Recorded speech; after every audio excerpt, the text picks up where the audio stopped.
Helenak beste ama askok bezala, etzekien zeregin umeei txiki gelditzen zitzaien arroparekin.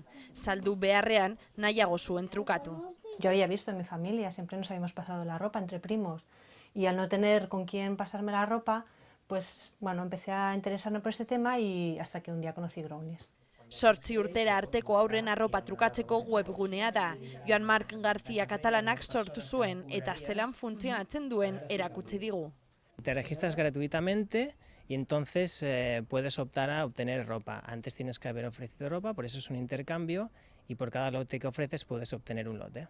Sortak edo kutsak 6-8 piezas osatuta daude eta bat lortzeko 15 euro eta 95 zentimo ordaindu behar da. Garraioaren prezioa da hori. Zerbitzuak estatu osoan funtzionatzen du eta dagoeneko 600 erabiltzaile ditu. Krisialdian dirua aurrezteko modu ona dela dio Helenak. Por 16 euros tienes prendas, muchas de las cuales han sido usadas en contadas ocasiones. Erabiltzaileek inkestak betetzen dituzte arropa egoera onean dagoela ziurtatzeko.